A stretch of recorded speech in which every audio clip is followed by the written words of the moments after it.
Bonsoir. La ville de Dioukou a été secouée ce dimanche par un conflit intercommunautaire. Ces affrontements ont fait malheureusement plusieurs blessés et des pertes en vie humaine. Les causes et le bilan de ce drame en tout début d'émission. Dans le monde du sport, la bataille juridique fait rage désormais entre la FIFA et la Fédération ivoirienne de football. L'instance dirigeante du football national a décidé de saisir le tribunal arbitral du sport pour s'opposer aux dernières décisions de la FIFA. Les détails de cette affaire dans le Live Actu. En politique, les états-majors des différents partis sont déjà en ordre de bataille en vue des prochaines élections législatives et nous y reviendrons. Ce soir, nous allons faire l'état des lieux des droits de l'homme dans notre pays. Notre invitée du soir est Madame Namizata Sangari. Elle est présidente de la Commission nationale des droits de l'homme de Côte d'Ivoire. Débats et analyses, décryptage de l'information. L'actualité, comme vous l'avez toujours souhaité, c'est dans le Live Talk. Bienvenue.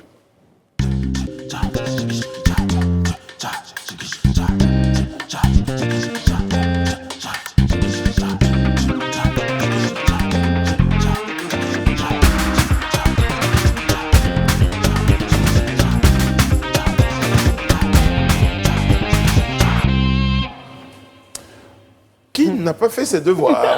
C'est vraiment qu'on va mettre d'école. Ah, commencer à mettre d'école. Bonsoir tout le monde, oui, on est très heureux d'être en votre compagnie. C'est lundi, c'est une nouvelle semaine que nous entamons, semaine particulière. C'est la dernière semaine de l'année. La dernière semaine de l'année 2020. Voilà. De l'année 2021. Quand on termine par l'année 2020, on comprend beaucoup plus la joie que ça peut nous évoquer. La dernière semaine de l'année 2020, oui, c'est ça, oui. C'est exactement. Alors, il y a ce soir, comme tous les soirs, cette The Team-là qui m'accompagne autour de cette magnifique table. Honneur aux dames ce soir. Sophie Aïda, Always Sunshine. Always. Ça va, Brice? Ça va et toi? Yes. Bien le week-end? Qu'est-ce que tu as fait Ouais. pendant le week-end? Franchement, j'ai rien fait. Ok. Pour être honnête, j'ai rien fait. Je suis restée à la maison. J'ai fait Noël en famille et puis voilà. Après, je suis restée à la maison, samedi et dimanche. Oui, c'est ça, parce qu'en plus, c'était le week-end de Noël. Et Zibou Bleu? Je suis allée manger au restaurant à plusieurs reprises. J'ai mangé également, oui, au restaurant, On dirait que tu ensuite n'as pas en la place famille. d'expliquer. Ah non, mais c'était bien. C'était vraiment Là, j'ai un décidé bon de moment. poser la question là tout de suite. Hein. Si je n'avais pas posé, elle allait Tu m'as enclenché même sans que tu le saches. Oui. Donc c'était vraiment sympa avec la famille, les enfants, voilà. D'accord. Joyeux Noël à tous et à toutes. Joyeux Noël, Edith. Et Serge? Tout à l'heure, après Rihanna. Serge, pourquoi tu- Non, mais Oui, Rihanna, vous? Bah écoute, moi c'était les courses de Noël dans les grands embouteillages de la ville et puis le dîner de Noël avec toute la féerie qui va avec et puis le repos, le week-end hyper reposant qui suit Noël et puis un peu de la petite gastro après le buffet de Noël, je pense que tout le monde connaît, abusé. toujours dans la vue, mais en tout cas c'était très la magie sexy, de tout ça. Noël, c'était la magie de Noël pendant 4 jours, le regard dégoûté de Brice. Non, moi encore, j'ai fait que le regard. Il y a la voix qui voit en bas. pas très sexy, j'avoue. Serge, et vous? Bah écoutez, un week-end plein de surprises. Voilà. Il y a eu des bonnes et des mauvaises, mais en résumé, on dira plein de surprises. Mais voilà, la magie de Noël a opéré. Exactement. Donc, En tout cas, toujours c'est ce qu'on espère pour l'ensemble des Ivoiriens, l'ensemble de nos téléspectateurs. Et J'espère ton que Noël, Noël- Brice? Moi, j'étais à la maison. J'ai regardé la télévision. Regardez les lifeuses. En chantant. Oui, en chantant. Exactement, en chantant. Mais c'était très très bien. Et Voilà. donc les vœux que j'ai exaucés, c'est bon? Tout non, ça va, Oui, ça va. ça marchait. Bon, Bon, bah, Serge, voilà, c'était le milliard, mais il a pas prononcé Et ça. Ah, t'as Et juste tu as oublié. reçu quoi comme cadeau? Vous avez reçu les cadeaux à Noël? Oui. Oui. Oui, Oui. le Père Noël est passé. Il transpire même tellement l'émotion Il y a est forte. l'émotion, il y a l'émotion, Le Père Noël est passé et oui, c'était très, C'était bien c'était intense. Ouais. C'était intense. Eh ben, On va pas non plus s'arrêter sur les mots. On va pas non plus s'arrêter sur les mots. Le Quelqu'un Père qui Noël connaît la passé, géographie, c'était intense, je voilà. vais pas me- Ah, exactement. waouh, Edith. The Ok. Pleasure Geography. Non mais ça je le dis, je l'assume, hein, je connais parfaitement la géographie du plaisir, donc vous savez très bien que pour toutes ces adresses... On parle toujours de Noël Oui, et de festins, Ok. surtout. Ouh. Très bien. Bon, allez, La on va faction. sur ces belles paroles plutôt responsables. Je vais me tourner vers Rayana ici. Notre petite info du soir. Pour la petite info, on part à Gagnois, D'accord. où c'est un événement insolite. Donc c'est un jeune homme qui s'appelle Claudio, qui a volé 45 poulets pour pouvoir offrir à sa compagne sa tenue des fêtes. Donc il est allé voler justement dans ce poulailler-là. Il a... Ah non, c'est pas Brice. drôle. Ah, si. Non, mais voler, c'est pas drôle. Il a été déféré. Allez-y, Rayana. Il a été déféré devant le parquet de Gagnois. Alors, ce qui s'est passé, c'est qu'il avait promis justement à sa dulcinée, qui s'appelle Touti, donc ils sont connus, hein, Claudio et Touti à Gagnois, pour cet amour fou qui les lie. Et justement, il lui avait promis au début du mois de décembre. Il lui avait promis au début du mois de décembre de lui offrir de beaux vêtements. Alors, ce sont des gens très modestes, mais qui vivent un amour fou. Et sa copine aime bien les beaux vêtements et tout ça. Donc, il lui avait dit, vraiment, cette année, je t'offre de très beaux vêtements. Et il a dit cette phrase, il a dit quand il promet, il le fait coûte que coûte. Et donc, la fête arrivant, il ne trouvait toujours pas... La pression. La pression, justement, et il ne trouvait toujours pas l'argent pour le faire. Et donc, il a décidé d'aller dans le poulailler d'une dame où il a utilisé du tabac pour mettre dans le coma les poulets. Vieille technique connue des Et donc, ça a été amateurs. plus facile pour lui de prendre les 45 poulets. Malheureusement, dès le lendemain, il s'est fait arrêter. Il a été déféré au parquet Oh, c'est triste. de C'est triste. Gagnois. Et puis, En fait, il comptait les vendre à combien, les 45 poulets? Mais Bon, on a fait un petit calcul ici. Même s'ils vendaient chaque poulet à 2000, 45 poulets à 90 000. Oui, bon, Mais ça je c'est sais une que belle sa- tenue. sa chérie viendra Pour le 90 000. soutenir quand même, Hi. Et c'est C'est là, Bonnie and justement, Clyde. et c'est là justement où on va peut-être avoir un petit débat. Mais déjà, moi, celle que j'indexe du doigt, c'est cette jeune fille. Même si lui, à un moment, il n'a pas eu la responsabilité de dire « je ne peux pas », car très chers hommes, à un moment, quand vous ne pouvez pas, n'ayez pas honte de dire « je Est-ce ne que peux c'est pas sa ». justement, Mais Est-ce que c'est de elle, sa faute on la verra fille. bien le comportement de cette jeune dame-là. Mais est-ce qu'elle est au Mais mon courant petit Déjà- doigt me Non, dit mais est-ce qu'il qu'elle n'aura est même au pas de courant visite Non, mais au parloir. Est-ce qu'elle n'est pas au courant Non, de mais son Edith- geste non, mais Est-ce en qu'elle est pas plus- au courant de ce qu'il allait Non mais faire Edith, non mais en Edith, en acte plus, non mais en plus, il fait ce qu'il veut. Elle a dit qu'elle voulait une robe, c'est tout. Elle a le droit de vouloir une Elle robe. connaît très bien You sa know? situation, elle sait Hi, qu'il n'a elle pas a les dit, moyens elle veut une de belle robe, offrir mais une belle robe. robe, ça veut pas dire 45 poulets. Ça veut juste dire une belle robe. Tu peux dire Maintenant, à c'est ton lui qui a copain, décidé. sachant qu'il est dans une situation quand même un peu compliquée, j'ai envie d'une belle robe, mais je sais qu'en ce moment c'est difficile pour toi, mais t'inquiète pas, quand ça ira, Mais une tu belle pourras me robe, faire il y a des plaisir. Mais il a belles dit robes quand de il maman. promet, C'est il le responsable. fait. Donc Mais il je aurait pense trouvé que le moyen ce de le qu'il faut faire. retenir, comme une chanson, un extrait d'une chanson d'Alpha Blondy, travailler c'est trop dur, mais voler c'est pas bon. Ouais. Oui. Inciter au vol D'accord. aussi, En tout même cas, implicitement, c'est comme pas tous les bon. soirs, comme tous les J'aimais soirs, bien ça. la petite info vient sensibiliser à quelque chose. Donc ce soir, on sensibilise, on dit les gars, si vous n'avez pas les moyens, ne forcez pas. La bonne femme comprendra. Voilà. C'est pas français. J'aime bien, la bonne femme comprendra. Voilà. Sur ces Parole. Parole responsable. responsables, cette fois, à nouveau, j'allais compléter avec un proverbe italien, mais bon, vous ne l'aurez pas compris. Il dirait Mogolebe Cognini. C'est Giulia Non, c'est Italo- l'italien. Ok. Exactement. Bon, après, vous cherchez, hein, si vous trouvez, c'est ça. Bon, on va passer à quelque chose de plus sérieux. C'est notre tour de l'actualité locale et internationale. Les nouvelles d'ici d'ailleurs, c'est maintenant et c'est dans le Live Actu. Tout est dans l'intonation. Alors, on va s'intéresser à notre point société pour commencer et entamer notre tour de l'actu. Et c'est à Diokwe que nous nous rendons, on vous le disait tout à l'heure, un conflit intercommunautaire qui fait des victimes. C'est dans la nuit du dimanche 27 décembre dernier, donc hier, des affrontements à Diokwe, donc dans la localité de Guézon, située sur l'axe Diokwe-Daloa. Que s'est-il passé, Serge? Alors, selon ce qui nous a été rapporté de ce tragique événement, dans la nuit d'hier, en fait, en début de soirée, ça a commencé par une altercation entre des jeunes, en tout cas ça aurait commencé par une altercation entre des jeunes autochtones et un chasseur traditionnel communément appelé Dozo. Et donc de cette dispute-là entre ces jeunes et ce chasseur a découlé donc tout ce qui s'ensuit, notamment mort d'homme, blessures et dégâts. Donc tout est parti donc de cette altercation, comme je le disais, aux environs de 18 h et ça a mué en conflit communautaire. C'est vous dire combien est-ce que cette zone-là est sensible. Et combien la violence entraîne la violence. Exactement, exactement. Donc alertés, les forces de l'ordre sont intervenues, on va dire, assez vite, puisque une heure après, elles étaient déjà sur site et ont fait usage de gaz lacrymogène pour disperser les deux parties qui étaient en plein affrontement. Et de la dispute, donc, le Dozo, donc le chasseur traditionnel, a été grièvement blessé. Il a finalement et malheureusement succombé à ses blessures à l'hôpital où il a été évacué, selon une source de l'agence de presse africaine APA. C'était aux environs de 20h, ce qui a donc occasionné des affrontements entre les deux communautés. Et on voit justement ce qui s'ensuit sur les images que vous avez très certainement vues défiler sur vos écrans. Donc, c'est des maisons brûlées et c'est des pertes en vie humaine et beaucoup de dégâts matériels. Ce qu'il y a à noter également dans cette triste histoire, c'est que la gendarmerie nationale s'est quand même déployée sur le théâtre des opérations, mais pour de la médiation entre les deux communautés afin de ramener la quiétude dans cette localité, tout comme le nouveau détachement de CRS de Djuekoué. Donc ça, c'est quand même à saluer de voir ces éléments des forces de l'ordre venir essayer de faire de la médiation pour calmer plutôt que d'être dans la répression. On est passé à la sensibilisation. Donc le bilan provisoire des affrontements est de 5 morts, malheureusement, dont un bébé. Wow.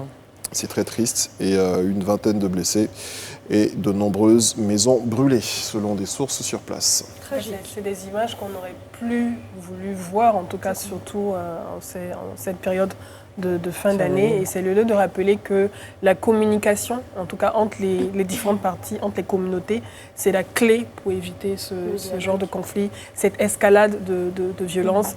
Et comme tu l'as rappelé, merci aussi aux forces de l'ordre qui ont pu intervenir et surtout arriver à une sorte de médiation pour régler cette situation, même si on déplore des pertes en vie humaine, c'est toujours déplorable. En tout cas, communication et paix, c'est vraiment le plus important. Et surtout, une phrase, vivre ensemble, le vivre ensemble, c'est très important. Exactement, le vivre ensemble. Moi, j'ai juste un petit bémol. Je veux dire, bon, c'est vrai que la zone, malheureusement, est connue et tristement célèbre aujourd'hui à cause de la violence des conflits qu'il y a pu y avoir dans cette zone-là, hein, notamment par rapport à la sensibilité de cette frontière avec cette terre qui est le Libéria, qui a connu de nombreuses années de guerre civile. Mais on est quand même dans nos localités, on est quand même dans nos villages, et nos villages ont des hiérarchies. Ouais. Il y a la chefferie qui est respectée en principe. Donc quand on a ce genre d'affrontement, avant que ça ne dégénère, ça remonte directement au chef qui, sous l'arbre à palabre, règle la situation. Donc qu'est-ce qui n'a pas marché? Pourquoi est-ce que ça n'a pas fonctionné?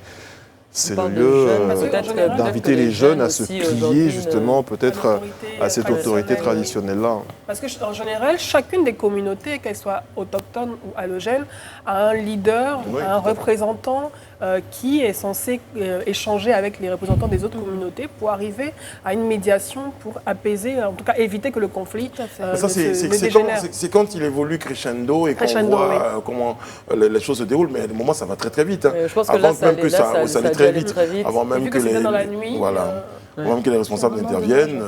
18h. Mais bon. On appelle au calme. Voilà. En tout cas, Serge, vous parliez de médiation, donc je pense qu'aux dernières nouvelles, le calme est revenu. Ouais. On va suivre de très près l'actualité à ce niveau-là. On va aborder un autre point, c'est cette fois en sport.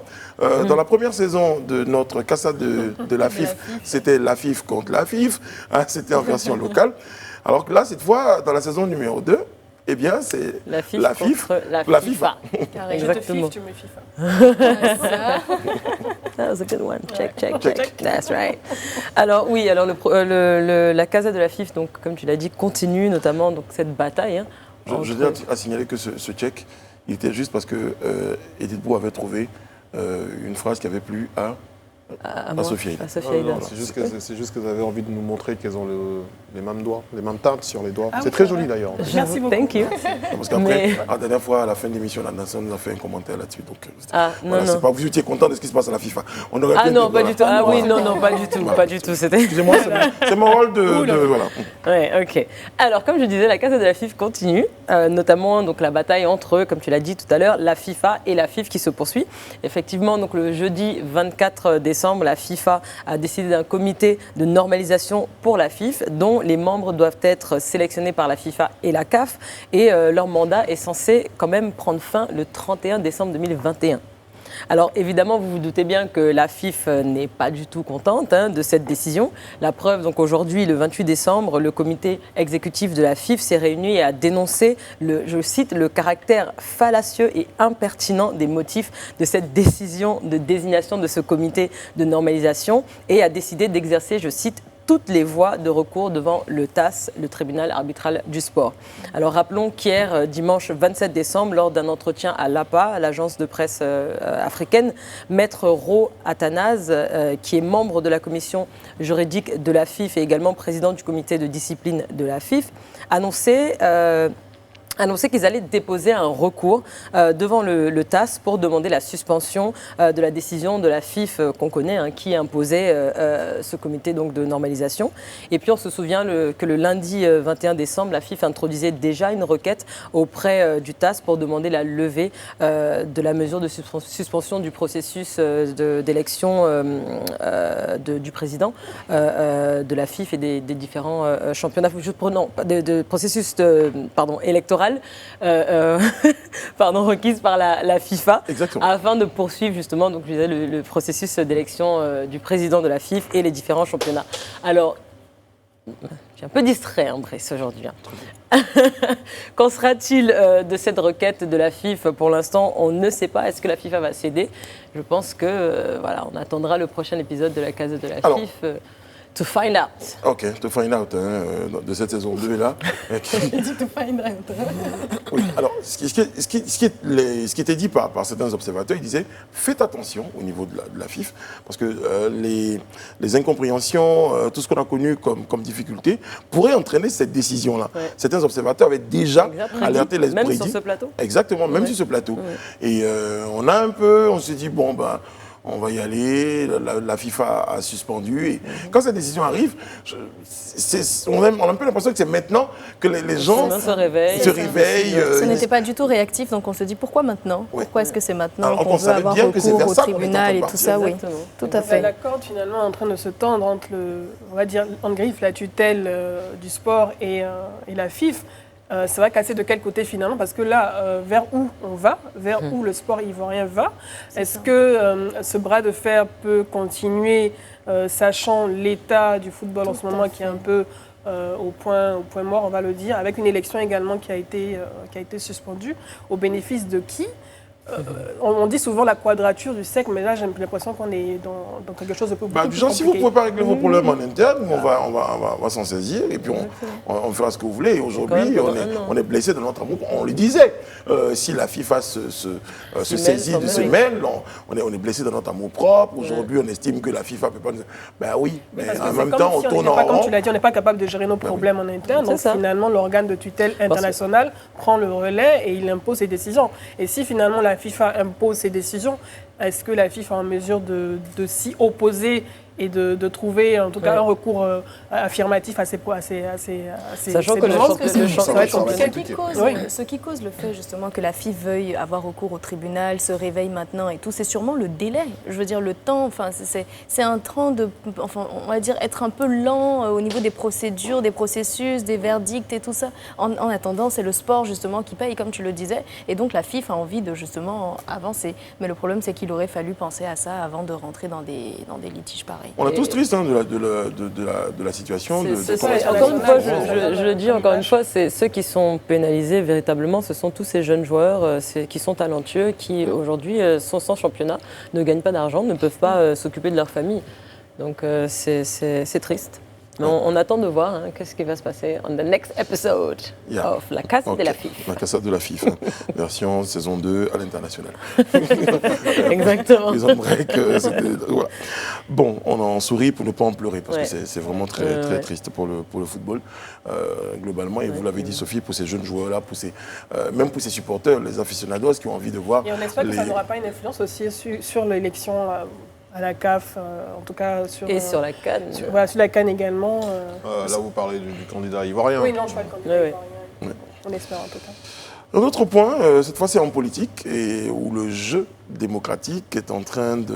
Le processus est en train de comment on pourrait dire, suilé, je peux emprunter ce terme. En tout cas, ça commence un peu à se mettre en ordre. Les éléments du jeu démocratique se mettre en place. Se mettre en place. Voilà, c'est ça la phrase. Et Est-ce qu'on peut mettre ça sur le compte de la magie de Noël?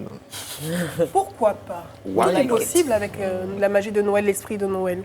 Et on va dire que les différentes parties, en tout cas les principaux partis, sont en train de prendre une longueur d'avance parce qu'on a parlé de la possibilité de la tenue des législatives pour le premier trimestre 2021. Donc les différentes parties sont en train de se préparer, de prendre une longueur d'avance pour être fin prêt. Et pour en interne au niveau de leur organisation et également pour obtenir les voix des populations, de leurs partisans. Donc tout d'abord au niveau du parti au pouvoir, donc qui a organisé et désigné dans différentes localités la désignation en tout cas de potentiels candidats au niveau de leur parti. Donc à Anyama par exemple ce samedi 26 décembre, des membres de la plateforme des mouvements de jeunesse et de soutien proche du RHDP et de la société civile d'Anyama ont porté leur choix sur Fatim Bamba Koulibaly, qui est vue comme la pièce maîtresse de la victoire du RHDP dans cette région pour défendre les couleurs du parti au pouvoir. On a eu également à Bouaké, toujours le 25 décembre, sur convocation du coordonnateur régional, le ministre Amadou Koné. Les responsables du RHDP de la région du Béquet se sont réunis au siège régional du parti pour plancher sur les élections législatives prévues en 2021. Et aussi à Mbengue, le député maire de cette localité, Kader Ali Koulibaly, qui également a été choisi à l'unanimité le samedi 19 décembre par la base pour conduire le RHDP aux élections législatives. Du côté de l'opposition. Bien, je me disais à quel moment on les attendait. Effectivement, on les attendait. Donc, on a eu également l'appel de Kwame Yao Séraphin. Alors, on tenait à dire Oui. que justement, on parlait d'éléments de ce jeu démocratique-là qui se mettait en place, parce qu'effectivement, les partis d'opposition, disons, qui avaient boycotté l'élection présidentielle, ont décidé de partir aux élections législatives. Ils ont décidé de partir aux élections législatives. Ils sont prêts, en tout cas, à présenter des candidats cette fois-ci. Donc, je parlais de l'appel de Kwame Yao Séraphin, maire et délégué PDC RDA de Brobo, qui a dit, je cite, « Il est temps de laisser de côté les émotions et les complaintes et regarder la réalité dans les yeux. L'opposition n'a certes plus toutes ses cartes en main, mais il lui reste au moins une, contrôler le Parlement. » On parlait de jeu démocratique pendant le décryptage. C'est effectivement de ça qu'il s'agit. Donc, ils espèrent en tout cas, même s'il n'y a pas de nouveau découpage de la CEI à l'issue du dialogue national, du dialogue politique, ou s'il n'y a pas de nouvelle CEI, ils se présenteront malgré tout à ces législatives. Il y a également Assoa Adou, donc du FPI tendance Gore. Comment t'as dit ça? Gore. Qui, Il ne faut pas le dire comme ça, Gore. Voilà, il y a l'intonation. Voilà, c'est ça, Gore. Voilà, tendance Gore, tendance Laurent Gbagbo. Donc, qui a décidé, en tout cas, et je cite, décidé d'aller aux élections législatives avec l'accord du président Laurent Gbagbo, qui encourage sa base et demande à tous ces militants et militantes de se mobiliser pour avoir cette fois-ci beaucoup d'élus au Parlement. On parle de contrôle de Parlement, on parle de contre-pouvoir. Et l'opposition a compris qu'il fallait cette fois-ci ne pas boycotter les élections législatives parce que c'est une seconde chance pour pouvoir Mais c'est très très bien, à plusieurs niveaux. Hein. C'est très très bien pour le jeu démocratique. C'est très très bien parce que vous parliez tout à l'heure de certains élus, de certaines personnalités qui émanaient justement de ces partis-là qu'on allait découvrir. Il y a des jeunes qu'on va positionner. C'est vrai qu'ils ne peuvent pas se présenter à une élection présidentielle, mais au niveau des législatives, qui peuvent démontrer comment ces personnes-là peuvent aider leur population. Et c'est de ça qu'il s'agit. On a sur différents partis politiques, surtout ceux de l'opposition, également de mettre en avant ces profils jeunes dont tu parles pour pouvoir vraiment s'imposer dans ces régions et asseoir leur représentativité parce qu'on parle de 255 sièges au Parlement à pouvoir. Donc, pour pouvoir avoir une majorité au Parlement, c'est dès maintenant qu'il faut se préparer. Et je pense qu'ils l'ont compris. Et surtout, pour cette coalition, de pouvoir aussi asseoir une stratégie commune, cette fois-ci, avec une stratégie beaucoup plus claire et qui donne la voix à leurs partisans de pouvoir s'exprimer dans les urnes cette fois-ci. Bien, très très bien. En tout cas, on regarde ça de très très près. Effectivement. Voilà, et puis, ça, on a envie de dire que le meilleur gagne, tu vois. Et puis, il y a quelque chose... Sans violence, que le meilleur gagne et que, voilà, cette fois-ci, on puisse, comme tu parles, on parle chaque fois de ce mot jeu politique. La beauté du jeu politique, elle doit être effective cette fois. D'accord. En tout cas, on a fait le tour concernant donc l'appel des membres de l'opposition, de l'organisation et la désignation des potentiels candidats et puis des enjeux de ce scrutin-là. Contrôler le Parlement, c'est très important. Soit ça représente un contre-pouvoir ou bien ça conforte, entre guillemets, la position, je failli dire le pouvoir, du parti au pouvoir. Je ne voulais pas le dire, mais en tout cas, on dira la position du parti au pouvoir. Bon, on termine notre tour de l'actu avec un point santé. Campagne de vaccination contre la Covid-19. L'Europe entre dans la danse après les États-Unis, la Chine. Oui, on avait annoncé justement toute cette ébullition des laboratoires autour des nouveaux vaccins. Et donc ce week-end, donc le samedi 26 décembre et le dimanche 27 décembre, c'est l'Europe qui est entrée dans la danse et des campagnes de vaccination contre le Covid-19 ont été lancées pardon, en Italie, en Espagne, en Allemagne, en Hongrie, en France, en Grèce et d'autres pays de l'Europe. Donc, alors, la présidente de la Commission européenne qualifie le début de cette campagne de moment touchant, d'unité, en ajoutant que ça allait aider justement à revenir progressivement à nos vies normales. Et il faut savoir qu'il y a eu un sondage qui disait que 56% des Français n'envisageaient pas de se faire vacciner contre le Covid-19. Eh bien, Emmanuel Macron, donc le président français, affirme sur ses réseaux sociaux Twitter, il rappelle que le vaccin est gratuit et non obligatoire, mais qu'il espère justement que la raison et la science vont guider tout le monde pour que les autres aillent se faire vacciner.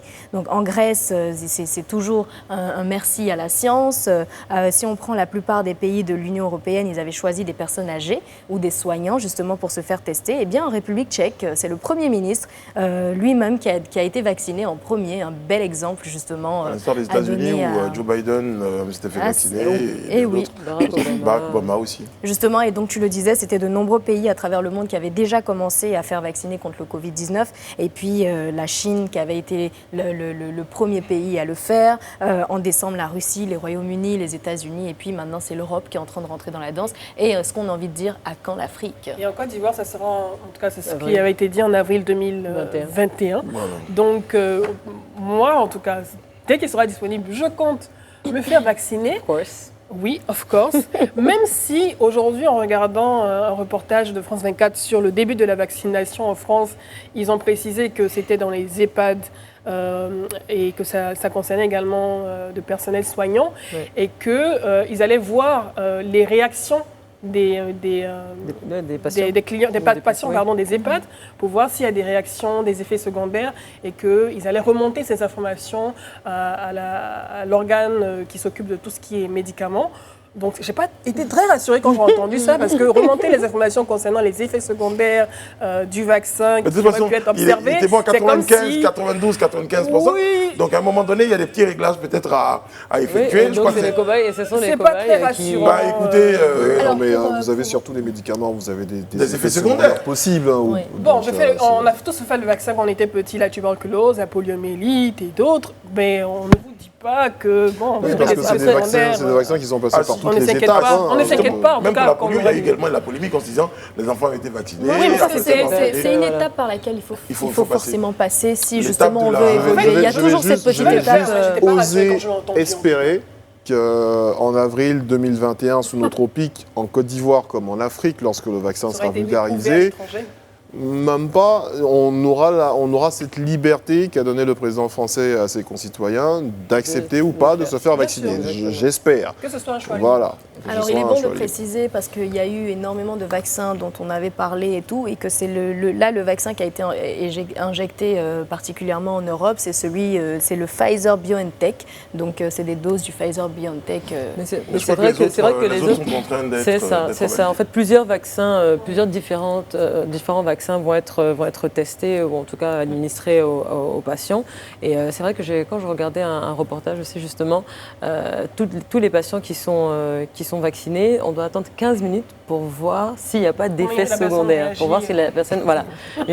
C'est pas Donc très tout ça, rassurant. non, vraiment, Oh, si, c'est pas très rassurant. Donc, Pourquoi je on suis attend prête- 15 minutes? Non, je suis prête à me faire vacciner, ça, il n'y a pas de problème. J'attends avril 2021. En tout cas, si ça m'évite d'avoir à faire le test À 50 000 francs CFA. Ah oui, à 50 000 francs CFA avant de voyager ou bien au retour de voyage. Vos Et ça raisons sont m'évite. juste pécuniaires. Non, c'est pas des raisons forcément pécuniaires, mais ça me donne même plus envie de voyager et savoir que je vais faire un Ouais, test c'est- au départ, à l'arrivée, dans un pays, on me dit que mon test n'est pas valable, il faut que je paye telle Oh, mais somme. t'inquiète pas, Est-ce c'est que, est-ce que- c'est est-ce que rien, la c'est rien, c'est vaccination rien. vous épargne Non, mais non, après, c'est ce qu'on va voir. Est-ce que la vaccination m'épargne de la contamination? Ce serait dommage. En fait, c'est Alors, à c'est partir la phase de... Voilà. Non, c'est pas une la phase phase- test.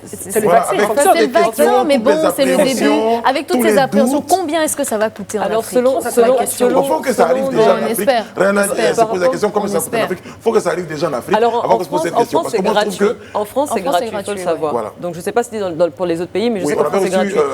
un représentant de l'OMS qui disait que tous Non. les efforts allaient être faits Pour que qu'en ce soit Afrique, gratuit ce soit également. soin ici. Juste pour répondre à ta question sur à quel moment est-ce qu'on verra les effets justement de ce vaccin sur nous, hein, la population. Les pronostics sont autour de l'automne, donc on va dire septembre-octobre 2021. Donc il faut à peu près 11 mois Pour savoir si ça pour savoir vraiment- si le vaccin a marché et si vraiment ça peut freiner cette pandémie. Quoi. Serge. Ou alors pour savoir s'il y aura une invasion de zombies.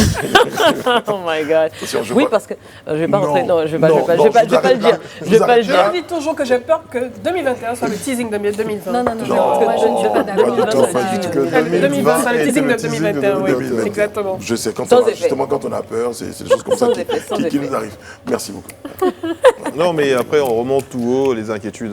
Exactement. Oui, exactement. Non, mais encore que le doute il est permis. C'est pour ça que dans la plupart des pays, on vous dit que le vaccin, il est volontaire, Encouragé, il est non on est obligatoire, pas- et voilà, puis voilà, c'est ça. chacun fait son truc. Si 2-3 fois tu vois ton voisin, ça commence à aller, et que tu vois, quand le vaccin est fini, il va te dire Je t'ai dit. c'est sur ces mots qu'on va mettre fin à notre tour de l'actualité et maintenant parler des droits de l'homme dans notre micro-trottoir. Les droits de l'homme et du citoyen, on en parle. Ils ont été énoncés pour la première fois en 1789. Et c'était durant la Révolution française, vous le savez. Que savent les Ivoiriens de ces principes devenus universels? On suit ensemble notre micro-trottoir en compagnie de Nokana Paleka et Henri Danyamé. Les droits de l'homme que je connais, il y a le droit à la vie, il y a le droit à la santé, il y a le droit à l'éducation, il y a le droit d'expression, le droit d'opinion, il y a le droit syndical, il y a le droit à un procès équitable. Disons tout simplement que le droit, par exemple, à la vie, c'est quoi? Que personne n'a le droit d'ôter la vie à son semblable. Et donc, le droit à la vie, c'est que chacun a le droit de vivre et de vivre comme il le veut. J'allais ajouter le droit de bien traiter les prisonniers. L'homme n'est pas un animal. Il a fait une erreur, il est en correction. Voilà, il a quand même des droits. Les droits de l'homme que je connais, c'est qu'on ne doit pas empêcher les gens de parler. On ne doit pas empêcher les gens de dire ce qu'ils pensent. En Afrique, les droits de l'homme ne sont pas respectés. On a créé des institutions qui ne fonctionnent pas. Les institutions du droit de l'homme, ainsi par là, mais ça ne joue pas son rôle. Il y a aussi le droit à l'éducation. On oblige les enfants à aller à l'école, les filles à aller à l'école, tout le monde est à l'école, mais maintenant, les mentalités font que l'éducation ne joue pas son rôle. Quand on dit éduquer, là, ce n'est plus ça ce que nous voyons maintenant. Nos enfants sont sur une autre gamme. Mais avant, à nos temps, on était éduqués à l'école. Tu n'apprends pas tes leçons, tu frappes, le maître te bat et puis on ne dit rien. Mais ici, maintenant, bat un enfant, tu vas voir ce qui va se passer. Avant, n'importe qui peut éduquer un enfant dans la rue. Tu vois un enfant qui fait mal, tu peux le corriger avant. Maintenant, tu ne peux pas le faire. Moi, les droits de l'homme que je connais, je peux parler de droit à l'éducation. Chaque enfant a le droit d'aller à l'école. Et on peut parler aussi du droit à la vie privée. N'importe qui ne peut pas se lever pour entrer dans la vie privée de l'autre. Aujourd'hui, c'est devenu un phénomène. Sur les réseaux sociaux, quelqu'un se lève, bon, il prend une photo de quelqu'un, il est mal habillé ou bien il a un petit truc, il va poster. C'est pas bien. Et on a aussi le droit à l'association.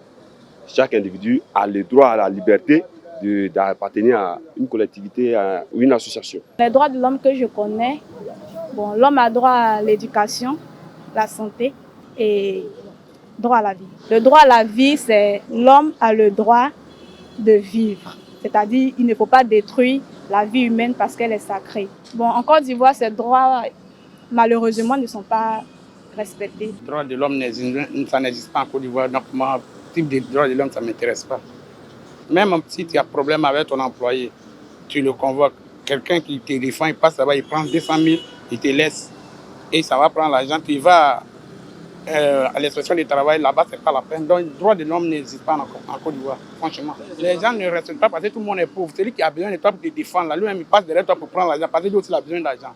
Donc, les gens ne peuvent pas respecter le droit de l'homme. Même corps habillé, tu vas aller voir là, lui-même, il va te dire, mon petit, ça là, c'est plus lourd que moi. Donc, il faut aller ailleurs. On voit le policier, il tabasse les gens, il voit lui là, il tabasse, et qu'on attrape quelqu'un, on arrête sans son avocat. Bon, ça n'existe pas, au fait. On laisse tomber. On est un peu surpris quand même d'entendre certains propos. Hein.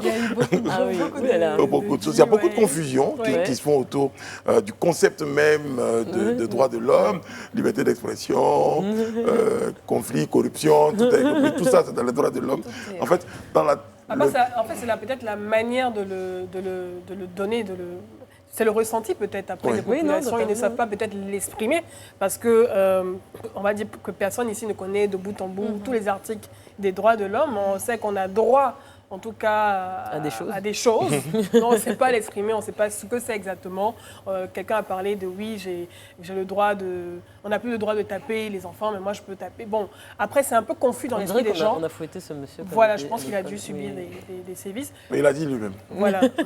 Donc c'est assez confus dans l'esprit des gens, mais je pense que globalement les gens savent qu'ils ont des droits. Mais peut-être qu'ils pensent qu'ils n'ont pas suffisamment, ces droits ne sont pas suffisamment respectés. Ou sinon, parfois, ils ne savent même pas comment jouir de leurs droits et ils ne connaissent tout simplement pas leurs droits. Il y en a un qui l'a dit, il a dit les droits de l'homme, il n'y en a pas en Côte d'Ivoire, donc ça ne m'intéresse pas. Voilà. Lui, déjà, il ne connaît pas. Mais il dit il n'y en a pas. Et en plus, ça n'intéresse pas. Voilà. D'accord. Et justement, le droit de l'homme, il en sera question au cours de l'entretien avec notre invitée. Donc, elle est justement présidente du CNDH, c'est le Conseil national des droits de l'homme. Elle nous expliquer ce que c'est que les droits de l'homme, pourquoi les Ivoiriens ne sont pas, enfin, une grande partie informés sur ces questions de droits de l'homme. Il en sera question au cours de notre entretien. Voilà, avec notre invitée. Ça sera juste après une pause.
Suite et fin du Live Talk. Merci d'être toujours avec nous. Nous recevons ensemble notre invité du soir.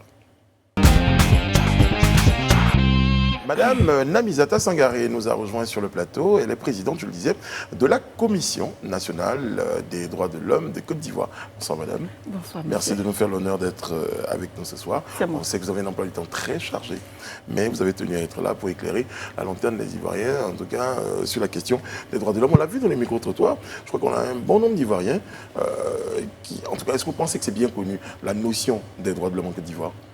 Merci. Le conseil, j'ai dit voilà. Non, mais de commission, on a changé de système et on est passé au conseil. Voilà. Ça a changé de statut juridique. Donc, je crois que j'ai bien fait de dire conseil la première fois. Ouais. Je vais retenir Sophie Aïda tout à l'heure. Alors. Je voudrais en tout cas dire merci à la direction de Live TV qui me donne l'opportunité de parler de cette institution combien importante parmi les organes de l'État et qui a la charge d'une question dominante que sont les droits de l'homme. Alors, pour revenir à votre question, les Ivoiriens ne connaissent pas ce que c'est que les droits de l'homme, mais je pense que l'État fait énormément pour la promotion et la protection des droits de tous ceux qui vivent dans ce pays. D'accord. Le Conseil national des droits de l'homme en est une très belle illustration. Mais là, on l'a vu dans le micro-trottoir, il y a un bon Ivoirien qui... Ce sont des notions qui sont... Comment vous justifiez, vous expliquez le fait que certains Ivoiriens n'aient pas suffisamment l'information? Vous faites beaucoup, il y a un groupe qui ne comprend pas beaucoup, donc il y a quelque chose qui ne marche pas à un moment donné. Vous savez qu'on ne comprend pas tout le temps. Hein. Il faut dire que le Conseil, en tout cas, il y a tellement d'organisations de la société civile qui œuvrent pour les droits de tous ceux qui vivent dans ce pays. En fait, les Ivoiriens, ils savent, tous ceux qui vivent en Côte d'Ivoire savent ce que c'est que les droits de l'homme. Ils savent également que l'État de Côte d'Ivoire a mis en place plusieurs dispositifs pour faire respecter les droits de tous ceux qui vivent en Côte d'Ivoire. Mais quand on parle de respect, le respect des droits de l'homme est une quête permanente. Et pour cela, c'est chacun d'entre nous qui doit retrousser ses manches pour faire du respect des droits de chacun une réalité. Madame Sangaré, vous avez dit que vous êtes un organe de l'État. Vous êtes un conseil, en tout cas, qui fait la promotion des droits de l'homme. On parle de sensibilisation, on a vu que les personnes interrogées ne connaissent pas suffisamment les droits de l'homme.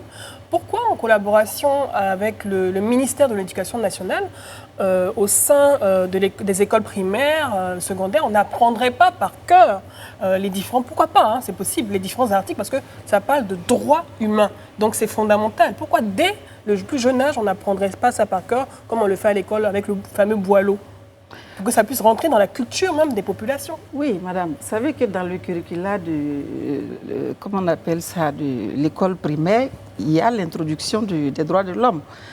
Au secondaire, c'est pareil. Vous avez l'IPNET qui forme des enseignants aux droits de l'homme. Donc, ça est dans le curricula.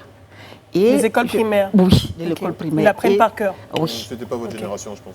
Ok, oui, je suis très vieille, je reconnais. Voilà. Et donc, le Conseil national des droits de l'homme, comme vous le savez, vous avez bénéficié. Voilà. Et nous, à longueur de journée, nous recevons des personnes qui, soit ont leur droit froissé, qui, soit des associations qui viennent à nous, qui veulent se former sur ce concept, comme je l'ai dit tout à l'heure, qui est une question dominante. Alors, pour revenir justement au Conseil, quel est son rôle et comment est-ce qu'il fonctionne? Déjà, pourquoi basculer de commission à conseil? C'est quoi la différence dans la question? Voilà. Merci beaucoup. Effectivement, de commission à conseil, c'est notre rôle de conseil qui a été renforcé dans la Constitution ivoirienne. Quand vous prenez la Constitution de la Côte d'Ivoire, en son article 113, il est fait référence à un organisme national de défense des droits de l'homme. Et donc, ça a appelé à une réforme. Et c'est au cours de cette réforme que la dénomination a changé. Mais la dénomination a changé avec le statut. Désormais, nous sommes une autorité administrative indépendante, alors qu'auparavant, c'était un organe simple qui avait un mandat large. Aujourd'hui, nous avons un mandat très large, un mandat de promotion, c'est-à-dire nous menons des campagnes de sensibilisation. Nous avons une école des droits de l'homme au sein de l'institution qu'on appelle l'Université des droits de l'homme. Nous avons dans toutes les régions, dans toutes les circonscriptions administratives de la Côte d'Ivoire, des bureaux ouverts où sont déployés des officiers des droits de l'homme qui reçoivent les populations à longueur de journée avec leurs préoccupations en lien avec les droits de l'homme. Et donc le Conseil national, si je ne m'abuse, après le corps préfectoral, a le plus grand maillage sur le territoire national. D'accord. Et vous disiez que c'était beaucoup de promotions justement pour faire connaître ces droits de l'homme. Oui. Mais quelles sont les actions concrètes que vous menez pour promouvoir et protéger même ces droits? Je vous prends un exemple simple. Quand l'État adopte une législation, parce qu'il faut le dire, nos actions, c'est-à-dire que pour comprendre aussi notre rôle, il faut comprendre que le Conseil national des droits de l'homme a un rôle d'accompagnement dans la réalisation des droits de l'homme et un rôle de vigie du respect de l'État dans la réalisation des droits de l'homme et les engagements pris à l'international ou sur le continent y référant. D'accord. Je suis un Ivoirien, je vous regarde aujourd'hui à la télévision, j'ai appris à lire et à écrire, je n'ai pas forcément accès à Internet. Où est-ce que je peux me renseigner sur la charte des droits de l'homme? Où est-ce que je peux voir déjà cette charte-là? La déclaration des droits de l'homme. Il suffira pour vous, si vous êtes soit à Bouaké ou à Korogo ou à Bouna, de vous rendre tout simplement au siège du Conseil national des droits de l'homme et vous allez être informé. Vous allez avoir un exemplaire de cette charte. Certes, il y a la charte, mais je pense que la référence en matière de droits de l'homme, c'est plutôt la Déclaration universelle des droits de l'homme, qui a un test qui est toujours d'actualité depuis 72 ans, qui a été pris sur les décombres de la Deuxième Guerre mondiale. Et ce test dont est tributaire tous les autres tests qui ont été pris par la suite pour protéger les droits civils et politiques, pour protéger les droits économiques, socio-culturels, pour protéger les droits catégoriels, par exemple les droits des femmes, les droits des enfants, les droits des handicapés. Et voilà. Et je puis vous rassurer que votre pays, et la Côte d'Ivoire, est un pays où les droits de l'homme sont abondamment proclamés. Ça veut dire tout simplement que la Côte d'Ivoire a ratifié l'essentiel des droits, des tests qui protègent les droits de l'homme. Et pour le respect de cet texte-là, si on vous dit sur une échelle de 1 à 10, la Côte d'Ivoire est positionnée... Parce que c'est proclamé, mais à quelle échelle c'est appliqué? Les tests, c'est ce que je vous disais, l'application de ces tests-là, c'est chacun de nous qui doit s'y impliquer. L'État fait sa part, l'État ratifie les tests. L'État met en place des institutions comme la nôtre pour faire connaître les droits aux populations. Et justement, maintenant, quand vous avez un souci... au sommet de cette institution-là, moi, tout ce que je vous demande, c'est de savoir votre regard en tant que président de cette commission-là. Vous nous avez dit qu'en Côte d'Ivoire, on a suffisamment instauré ces textes-là, dans le respect, dans l'application de ces tests, sur une échelle de 1 à 10. Où est-ce que vous situez la Côte d'Ivoire? Je situe la Côte d'Ivoire à 8 sur 10. Ah ouais. Est-ce qu'il existe un indice, on va dire, mondial et dans lequel la Côte d'Ivoire est classée au niveau des droits de l'homme? Madame, le simple fait que la Côte d'Ivoire soit réélue au Conseil des droits de l'homme, ça c'est un indice important. En pleine crise, la Côte d'Ivoire a été réélue. Vous savez que dans le monde, il y a 3 capitales pour les droits de l'homme. Il y a les Nations Unies, il y a Genève où il y a le Conseil des droits de l'homme. La Côte d'Ivoire y siège en ce moment. Et le Conseil national des droits de l'homme que j'ai l'honneur de présider vient d'être évalué par les Nations Unies et on vient d'être hissé au statut A. Ça veut dire que désormais, les Nations Unies peuvent confier des missions spécifiques à l'institution et on va rendre compte, soit à l'Assemblée générale des Nations Unies ou au Conseil, pour ceux qui connaissent Genève, au Palais des Nations. Alors pour revenir à la proximité avec les populations dont vous parliez, vous avez 31 commissions régionales. Ouais, donc quelles sont généralement les plaintes que vous recevez? Ah, ça c'est une très belle question. Vous savez, c'est ça la protection des droits de l'homme.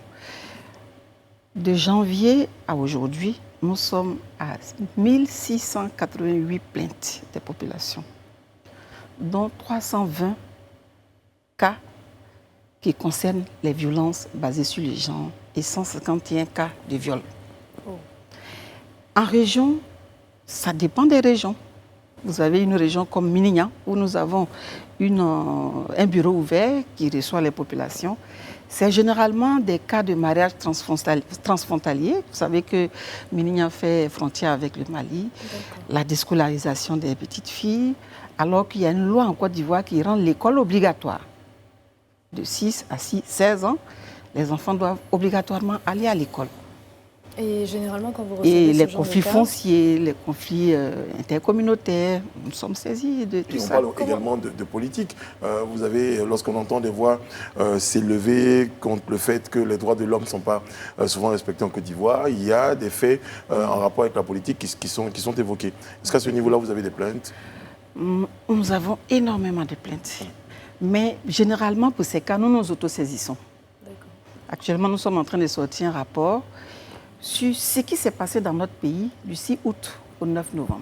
Justement, par rapport Parce à ce que rapport-là, j'ai envie de vous demander quels sont vos liens avec des structures comme Amnesty International, qui elles aussi publient publient des des rapports, rapports et qui ne vont pas forcément tout le temps dans le sens du gouvernement. Vous, en tant que Que fustige un peu dans le Côte d'Ivoire. Conseil des droits de l'homme et organe du gouvernement, quelle est votre appréciation justement de ces rapports-là et quels sont vos liens avec Amnesty International? Nous collaborons pleinement avec Amnesty International, mais vous savez que l'accord de siège est donné par l'État de Côte d'Ivoire. Mais je puis vous dire qu'il y a des rapports de Amnesty parfois qui sont excessifs et nous ne manquons pas de leur dire. Parce que ces organisations, en fait, sont en accompagnement. Ils sont en accompagnement en Côte d'Ivoire. Quand ça ne va pas, ils le disent. Et pour vous dire, la question des droits de l'homme est une question qui traverse la souveraineté des États. Donc c'est pourquoi une association comme Human Rights Watch peut se permettre de parler des questions des droits de l'homme dans notre pays. On collabore parfaitement avec ces institutions. Ils ne font aucun rapport sans venir nous montrer le jeu, mais c'est le gouvernement, comme vous le savez, qui reste, à qui au premier chef revient ces questions. Nous, on accompagne, comme je l'ai dit, dans la réalisation des droits de l'homme, mais en matière de droits de l'homme, il faut le comprendre, le gouvernement a les trois verbes, l'obligation de promouvoir, l'obligation de protéger, l'obligation de défendre. Anna, moi je suis bien curieuse une de question juste savoir. avant la pub. Oui, pour revenir sur la question que je posais, je suis bien curieuse de savoir comment est-ce que vous intervenez de façon concrète. On vient vous voir pour un cas de mariage et tout ça. Comment est-ce que vous intervenez? Ça, c'est une très belle question. Quand on est saisi, on reçoit la requérante ou le requérant, on l'écoute, on ouvre un dossier et puis toutes les parties, toutes les personnes ou structures citées par les requérants, nous nous déportons vers ces structures pour entendre la version de l'autre partie et ensuite on mène, si vous voulez, des investigations non judiciaires, mais les rapports de nos enquêtes que nous menons suite à une plainte peuvent servir dans un cadre juridictionnel. Vous êtes accompagné par qui? Vous parlez d'enquête, de plainte. Est-ce que vous êtes accompagné de l'appareil judiciaire, des forces de l'ordre qui vous accompagnent dans vos différentes enquêtes? Quand cela est nécessaire. D'accord. Quand ce n'est pas nécessaire, bon, on se déploie. Parce que pour qu'une enquête soit plus efficace, il faut aussi être discret. Si vous n'êtes pas discret, si vous êtes flanqué de personnes... Mais c'est toujours bon d'être pour la sécurité. Mais généralement, dans nos régions, je salue au passage les braves officiers aux droits de l'homme qui font un travail important, en tout cas sur l'étendue du territoire. On va marquer une courte pause et retrouver notre invité pour la suite de notre entretien.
Nous sommes de retour sur le plateau du Live Talk en compagnie de notre invitée, Madame Namizata Sangaré. Je rappelle qu'elle est présidente de la... j'ai commencé par là, donc je vais revenir. Présidente du Conseil national des droits de l'homme en Côte d'Ivoire.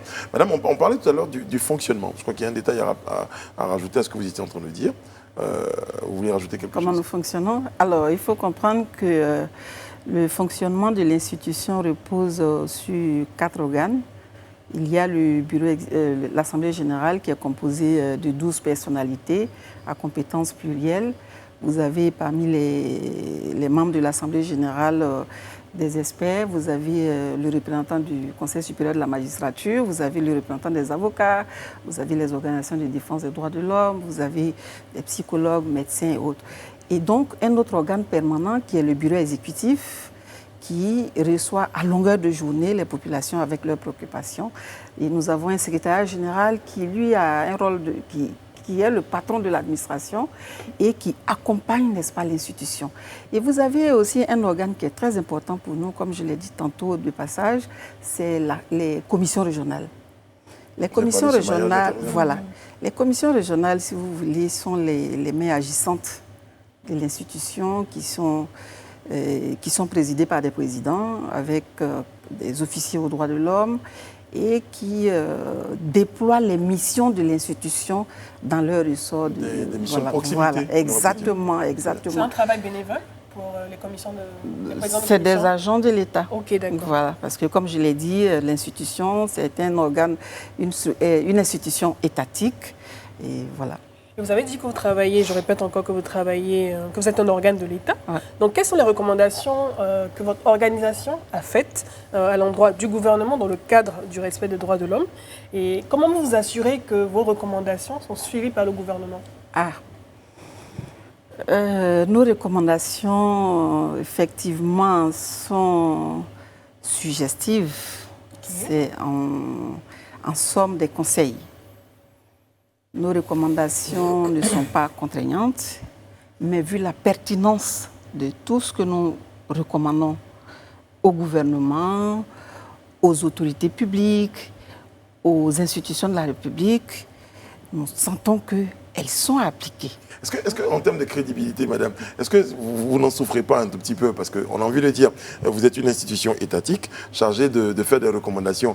Et si ce que vous souhaitez n'est pas respecté, comment vous avez l'occasion d'insister auprès des gens, en fait, de la personne qui vous emploie? Un problème de crédibilité ne s'oppose pas. Votre indépendance? Notre indépendance ne souffre pas du tout. Vous savez, la loi qui régit et qui habilite l'institution lui recommande de faire un rapport annuel sur l'état des droits de l'homme en Côte d'Ivoire. Ce rapport est présenté au président de la République, au président du Sénat, au président de l'Assemblée nationale. Et les présentations à l'Assemblée et au Sénat sont suivies des débats. Vous avez suivi ces temps-ci que nous étions à l'Assemblée, nous étions au Sénat, les débats ont duré près de 2 heures. Mais je vous assure que c'est le jour que nous présentons le rapport au président de la République qui prend connaissance. On a toute notre indépendance et nous disons les choses de façon objective. Vous savez, à la différence des ONG qui enflamment la une des journaux, nous faisons des notes techniques assorties chaque fois de recommandations. Et c'est plus efficace pour nous. Mais nous faisons aussi des déclarations sur des faits de société. Je prends l'exemple, lors des élections, nous avons rencontré tous les leaders des partis et groupements politiques. Et à la suite de ces rencontres, nous avons produit une déclaration pour demander à l'État de Côte d'Ivoire d'engager un dialogue pressant avec toutes les parties prenantes. Donc, c'est vrai, organe étatique, on reçoit des deniers publics, mais nous restons une institution indépendante pour la simple raison que le test national qui nous crée est une loi, mais cette loi est adossée à un test international qu'on appelle les principes de Paris. Principe de Paris qui a été endossé par les Nations Unies. Donc nous avons une mission hybride, une mission nationale et une mission internationale. Je vous l'ai dit en début d'émission que l'institution vient d'être accréditée par les Nations Unies, statut A, à l'effet de prendre la parole aux Nations Unies. Mais quand vous n'êtes pas crédible, vous ne pouvez pas aller là-bas. Vous connaissez les capitales des droits de l'homme. Exactement. Voilà. Alors, madame, justement, à propos des conditions de détention des prisonniers en Côte d'Ivoire, vous intervenez dans ce domaine-là. Oui. Si oui, comment? Alors,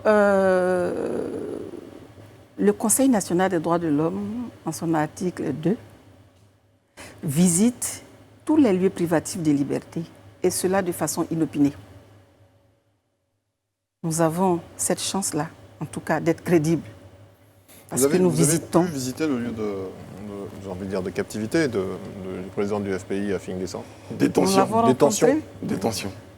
8 jours après son arrestation, nous étions avec M. Afinguessan pendant 1h30 minutes. Et quel bilan ressort justement de cette visite-là? Vous savez, les requêtes que nous traitons, c'est dans la pure confidentialité, mais à la suite de la rencontre, nous avons fait une note technique que nous avons adressée à l'autorité compétente de régler le problème. Sur la base de ce que vous avez constaté. Oui. Exact, que nous avons rencontré Pulcherik Balé depuis son lieu de détention. Nous avons rencontré, le même jour que nous avons rencontré. Vous savez, presque tous les jeudis, nous sommes soit à la MACA, en tout cas dans les 34 prisons, nous visitons pour nous enquérir des conditions de détention de tous ceux qui y sont. Ce n'est pas parce qu'on est prisonnier qu'on n'a pas de droit. Et quelles sont les conditions de détention de ce qu'on citait de Pulcherik Balé, par exemple? Pulcherik Balé, elle est à la MACA, elle est détenue là-bas. C'est une personne que je rencontre, avec qui j'échangeais très souvent avant son arrestation. Et quand elle a été arrêtée, nous avons été la visiter, M. Guy Kawi, en tout cas tous ceux qui sont... Il y a des noms connus, mais il y a des élus anonymes. Mais globalement, les conditions dans nos prisons, vous dites que vous avez fait des notes techniques. On peut pas savoir un tout petit peu ce que vous avez dit des prisons concernant les prisons en Côte d'Ivoire? L'amélioration des conditions de détention, les soins de santé dans les prisons, les questions de repas, c'est des combats à mener. Ça, c'est des combats à mener. Et c'est là justement qu'il parlait, Brice, tout à l'heure, de votre crédibilité au niveau de l'État. Quand vous faites ce genre de recommandations, je suppose que c'était également dans le rapport 2018-2019 que vous avez adressé au président de la République. Est-ce qu'il y a un suivi, est-ce qu'il y a un retour positif, justement? Pour certains cas, en tout cas, pour plusieurs cas, je peux dire pour 60-70 cas, il y a des retours positifs. Mais il y a des cas compliqués. Je vous prends un exemple. Oui, des exemples, par exemple. La MACA, parce que de ce qui nous ressort, de ce qui nous revient en tout cas des conditions de détention à la MACA, c'est compliqué au niveau de la population carcérale. Oui, nous reconnaissons qu'il y a des efforts à faire et le gouvernement, je pense, est à la tâche. Et nous ne manquons pas de faire des suggestions. Mais on parle de non connus, mais on sait que durant cette crise post-électorale, il y a eu énormément de violence, un peu partout. Comment est-ce que vous avez réagi face à ça? Vous savez, quelles actions vous avez menées? Vous savez, dans ce pays, ce qui se passe, je l'ai dit tout à l'heure, le respect des droits de l'homme doit être l'affaire de tout le monde. Les populations aujourd'hui, nous ne savons pas ce qui se passe, mais agissent dans la défiance totale de l'autorité. C'est pas bon. Mais comment ôter la vie à quelqu'un, à autrui? Tu ne lui as pas donné la vie. Comment aller saccager des commerces pour une question d'élection qui ne vous concerne pas directement? Et quelles actions vous avez posées?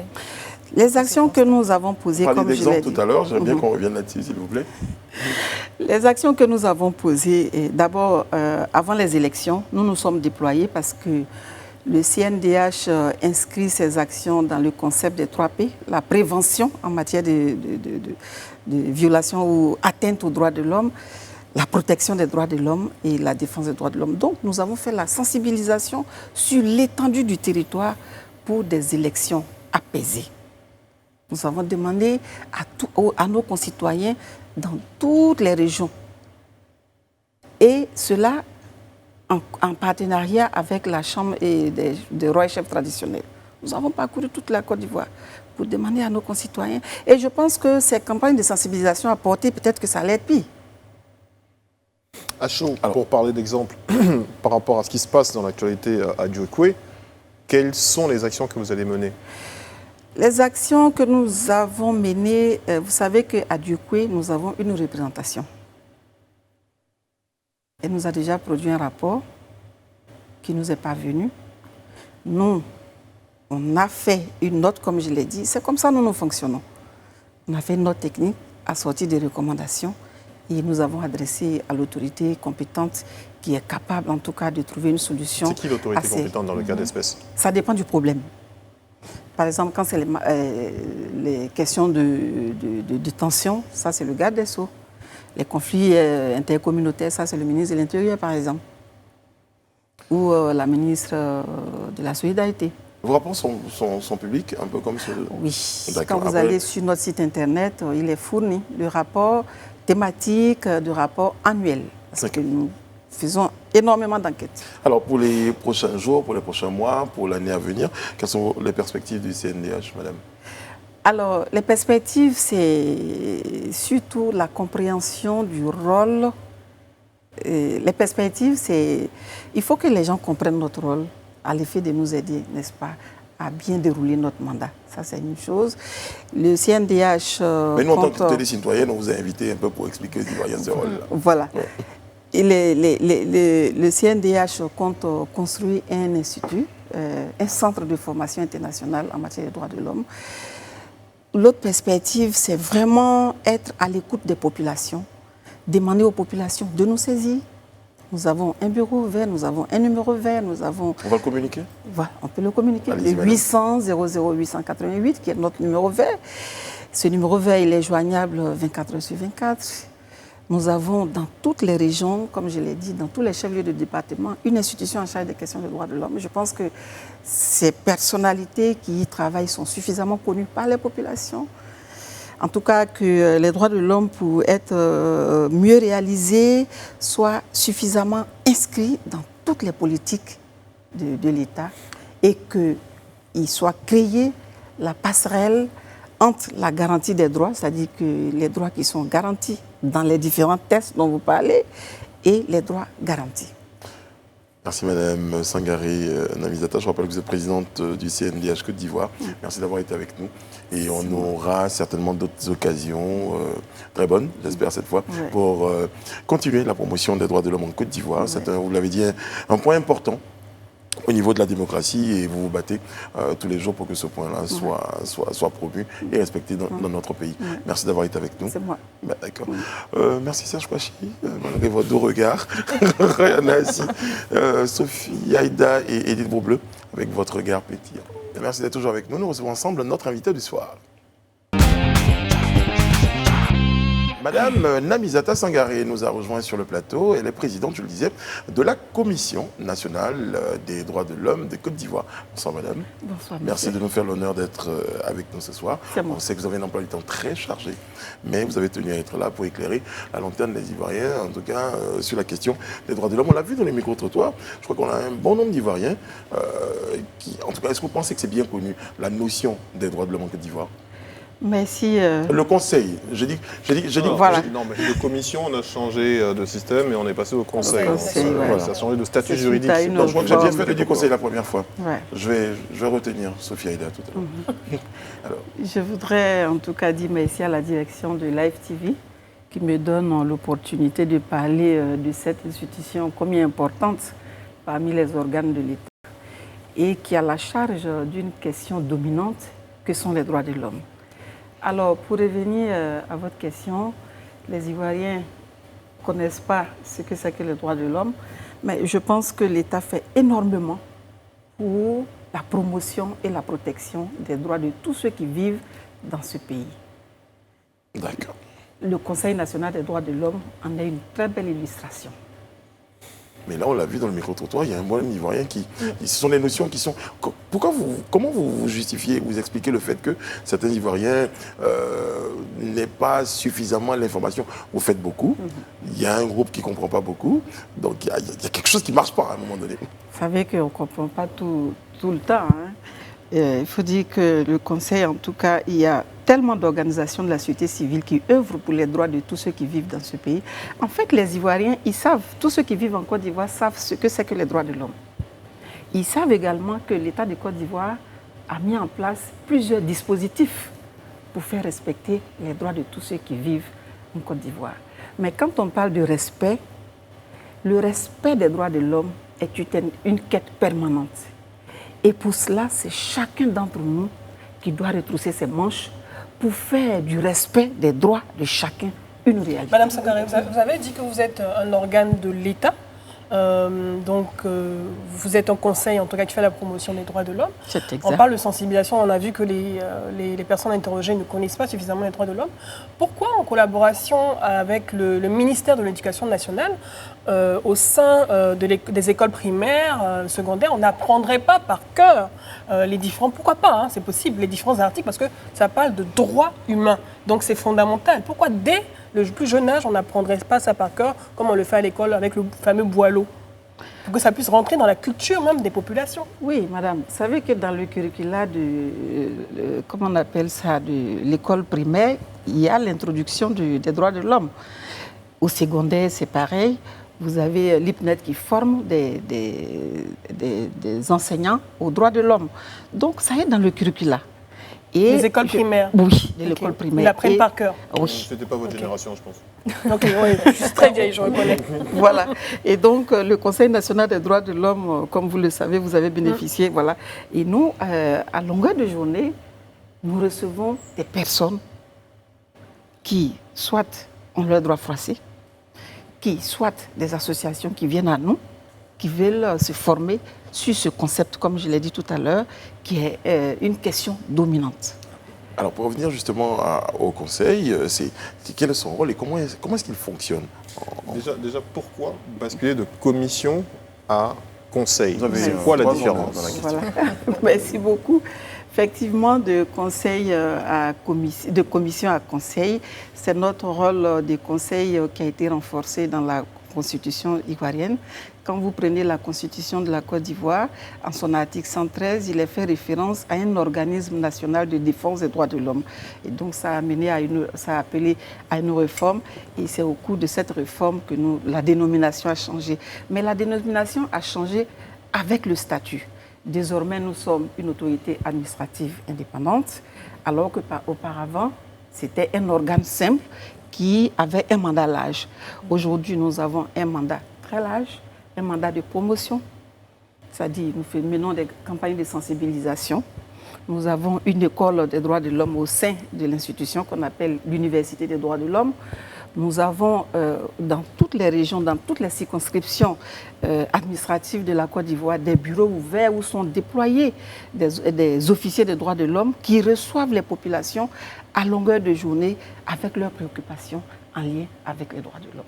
Et donc le Conseil national, si je ne m'abuse, après le corps préfectoral, a le plus grand maillage sur le territoire national. D'accord. Et vous disiez que c'était beaucoup de promotion justement pour faire connaître ces droits de l'homme. Oui. Mais quelles sont les actions concrètes que vous menez pour promouvoir et protéger même ces droits? Je vous prends un exemple simple. Quand l'État adopte une législation, parce qu'il faut le dire, nos actions, c'est-à-dire que pour comprendre aussi notre rôle, il faut comprendre que le Conseil national des droits de l'homme a un rôle d'accompagnement dans la réalisation des droits de l'homme et un rôle de vigie du respect de l'État dans la réalisation des droits de l'homme et les engagements pris à l'international ou sur le continent y référant. D'accord. Je suis un Ivoirien, je vous regarde aujourd'hui à la télévision, j'ai appris à lire et à écrire, je n'ai pas forcément accès à Internet. Où est-ce que je peux me renseigner sur la charte des droits de l'homme? Où est-ce que je peux voir déjà cette charte-là? La déclaration des droits de l'homme. Il suffira pour vous, si vous êtes soit à Bouaké ou à Korogo ou à Bouna, de vous rendre tout simplement au siège du Conseil national des droits de l'homme et vous allez être informé. Vous allez avoir un exemplaire de cette charte. Certes, il y a la charte, mais je pense que la référence en matière de droits de l'homme, c'est plutôt la Déclaration universelle des droits de l'homme, qui a un test qui est toujours d'actualité depuis 72 ans, qui a été pris sur les décombres de la Deuxième Guerre mondiale. Et ce test dont est tributaire tous les autres tests qui ont été pris par la suite pour protéger les droits civils et politiques, pour protéger les droits économiques, socio-culturels, pour protéger les droits catégoriels, par exemple les droits des femmes, les droits des enfants, les droits des handicapés. Et voilà. Et je puis vous rassurer que votre pays, et la Côte d'Ivoire, est un pays où les droits de l'homme sont abondamment proclamés. Ça veut dire tout simplement que la Côte d'Ivoire a ratifié l'essentiel des droits, des tests qui protègent les droits de l'homme. Et pour le respect de cet texte-là, si on vous dit sur une échelle de 1 à 10, la Côte d'Ivoire est positionnée... Parce que c'est proclamé, mais à quelle échelle c'est appliqué? Les tests, c'est ce que je vous disais, l'application de ces tests-là, c'est chacun de nous qui doit s'y impliquer.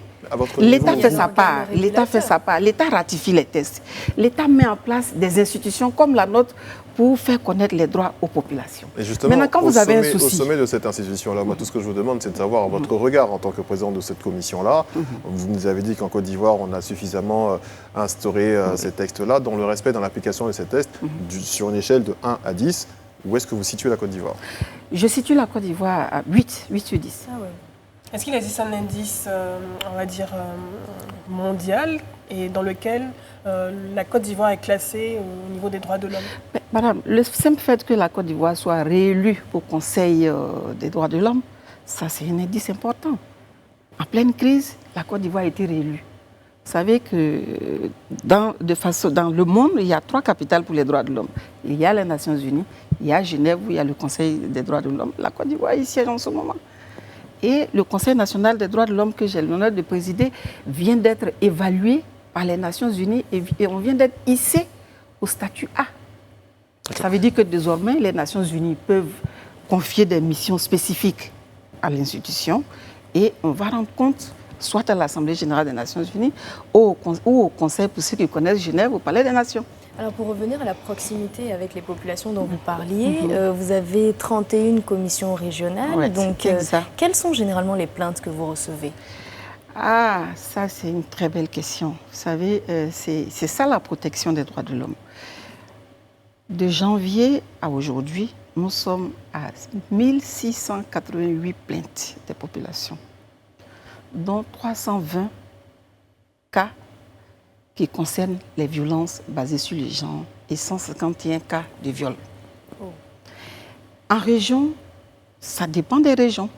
Vous avez une région comme Minignan, où nous avons un bureau ouvert qui reçoit les populations. C'est généralement des cas de mariage transfrontalier. Vous savez que Minignan fait frontière avec le Mali, la déscolarisation des petites filles, alors qu'il y a une loi en Côte d'Ivoire qui rend l'école obligatoire. De 6 à 16 ans, les enfants doivent obligatoirement aller à l'école. Et généralement, quand vous recevez et les ce genre conflits de cas, fonciers, les conflits intercommunautaires, nous sommes saisis de tout ça. On parle également de politique.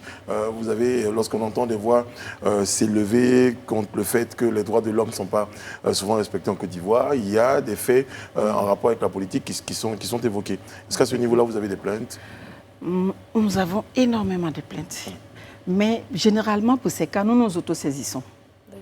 Actuellement, nous sommes en train de sortir un rapport sur ce qui s'est passé dans notre pays du 6 août au 9 novembre.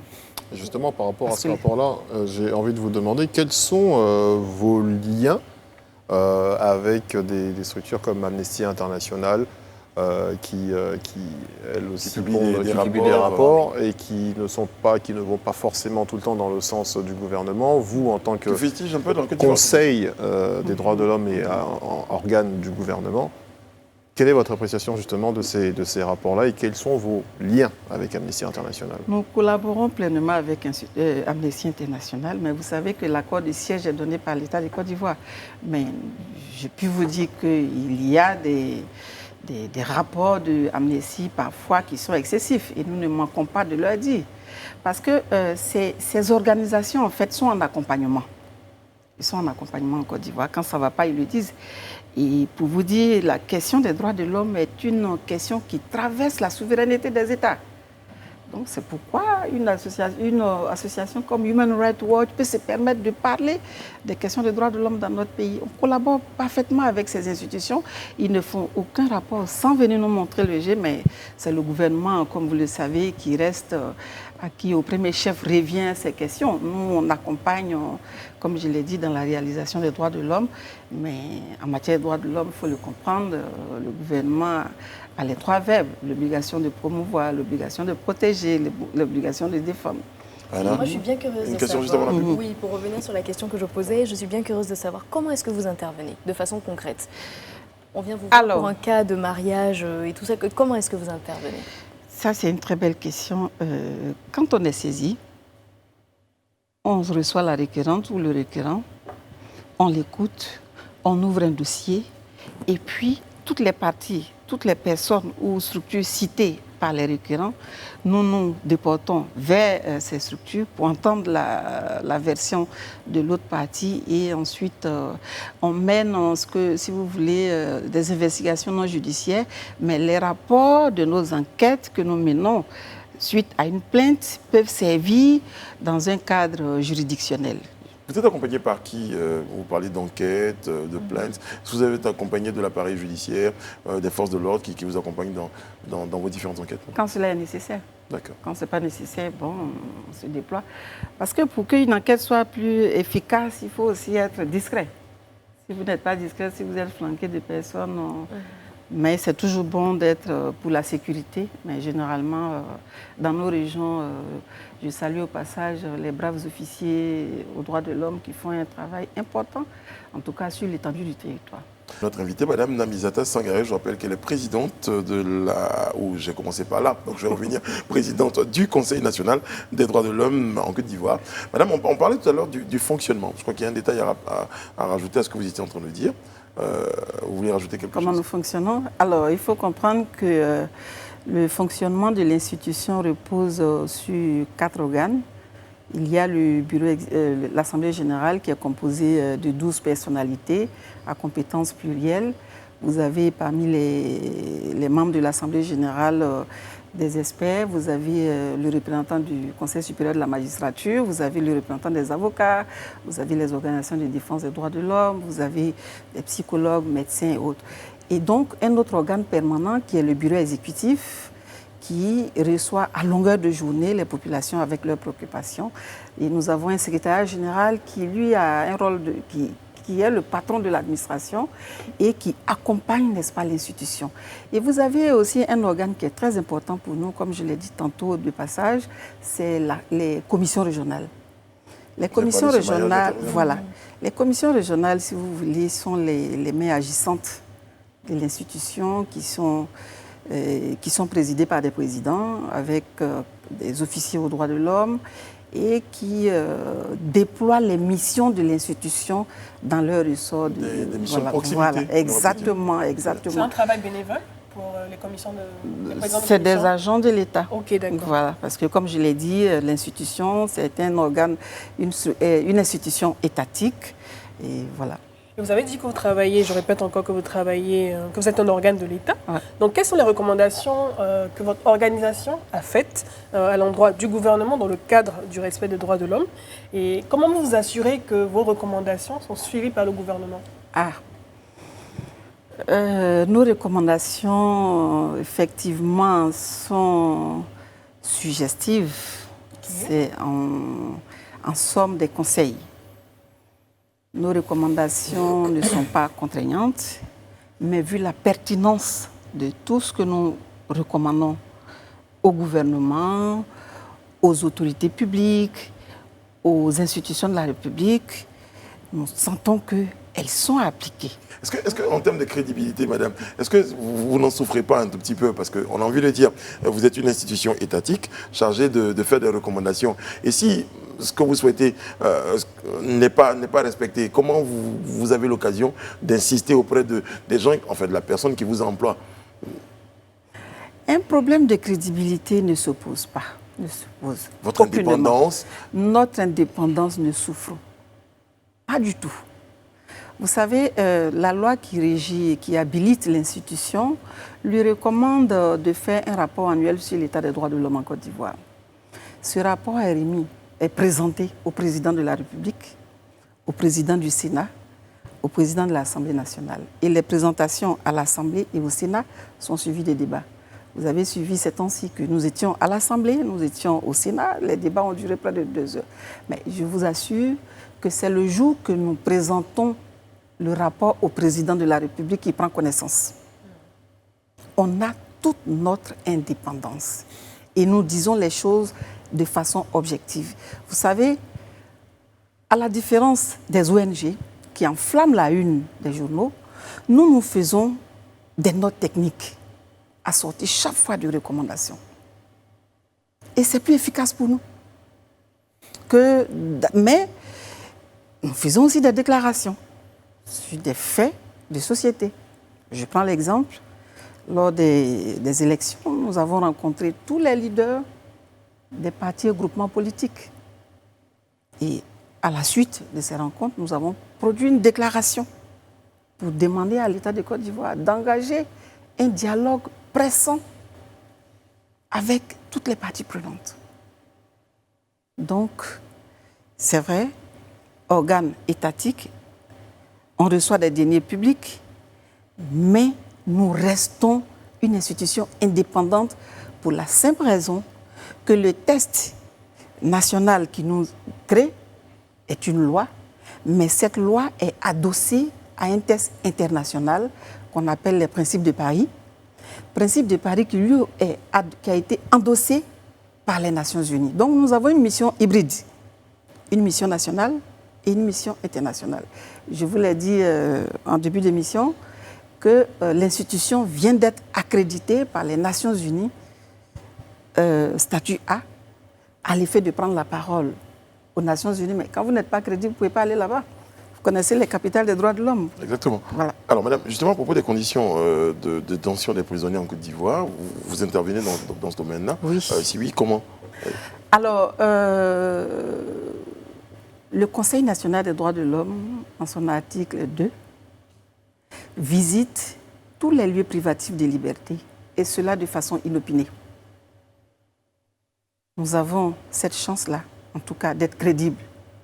Parce que nous visitons. Vous avez pu visiter le lieu j'ai envie de dire, de captivité du président du FPI à Finguessan? Détention. 8 jours après son arrestation, nous étions avec M. Afinguessan pendant 1h30 minutes. Et quel bilan ressort justement de cette visite-là? Vous savez, les requêtes que nous traitons, c'est dans la pure confidentialité, mais à la suite de la rencontre, nous avons fait une note technique que nous avons adressée à l'autorité compétente de régler le problème. Sur la base de ce que vous avez constaté. Et exact, que nous avons rencontré Pulcharik Balé depuis son lieu de détention. Nous avons rencontré, le même jour que nous avons rencontré. Vous savez, presque tous les jeudis, nous sommes soit à la MACA, en tout cas dans les 34 prisons, nous visitons pour nous enquérir des conditions de détention de tous ceux qui y sont. Ce n'est pas parce qu'on est prisonnier qu'on n'a pas de droit.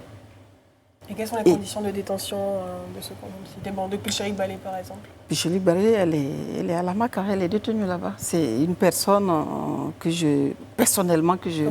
Ah oui, que je rencontre, avec qui j'échangeais très souvent avant son arrestation. Et quand elle a été arrêtée, nous avons été la visiter, M. Guy Kawi, en tout cas tous ceux qui sont... Il y a des noms connus, mais il y a des élus anonymes. Mais globalement, les conditions dans nos prisons, vous dites que vous avez fait des notes techniques. On peut pas savoir un tout petit peu ce que vous avez dit des prisons concernant les prisons en Côte d'Ivoire? L'amélioration des conditions de détention, les soins de santé dans les prisons, les questions de repas, c'est des combats à mener. Ça, c'est des combats à mener. Et c'est là justement qu'il parlait Brice tout à l'heure de votre crédibilité au niveau de l'État. Quand vous faites ce genre de recommandations, je suppose que c'était également dans le rapport 2018-2019 que vous avez adressé au président de la République. Est-ce qu'il y a un suivi, est-ce qu'il y a un retour positif justement? Pour certains cas en tout cas, pour plusieurs cas, je peux dire pour 60-70 cas, il y a des retours positifs. Mais il y a des cas compliqués. Je vous prends un exemple. Oui, des exemples, par exemple. La MACA, parce que de ce qui nous ressort, de ce qui nous revient en tout cas des conditions de détention à la MACA, c'est compliqué au niveau de la population carcérale. Oui, nous reconnaissons qu'il y a des efforts à faire et le gouvernement, je pense, est à la tâche. Et nous ne manquons pas de faire des suggestions. Mais on parle de non connus, mais on sait que durant cette crise post-électorale, il y a eu énormément de violence, un peu partout. Comment est-ce que vous avez réagi face à ça? Vous savez, quelles actions vous avez menées? Vous savez, dans ce pays, ce qui se passe, je l'ai dit tout à l'heure, le respect des droits de l'homme doit être l'affaire de tout le monde. Les populations aujourd'hui, nous ne savons pas ce qui se passe, mais agissent dans la défiance totale de l'autorité. C'est pas bon. Mais comment ôter la vie à quelqu'un, à autrui? Tu ne lui as pas donné la vie. Comment aller saccager des commerces pour une question d'élection qui ne vous concerne pas directement? Et quelles actions vous avez posées? Les actions que nous avons posées, comme je l'ai dit. tout à l'heure, j'aimerais bien qu'on revienne là-dessus, s'il vous plaît. Les actions que nous avons posées, d'abord, avant les élections, nous nous sommes déployés parce que le CNDH inscrit ses actions dans le concept des 3P, la prévention en matière de violation ou atteinte aux droits de l'homme, la protection des droits de l'homme et la défense des droits de l'homme. Donc, nous avons fait la sensibilisation sur l'étendue du territoire pour des élections apaisées. Nous avons demandé à nos concitoyens dans toutes les régions. Et cela en partenariat avec la Chambre des rois et chefs traditionnels.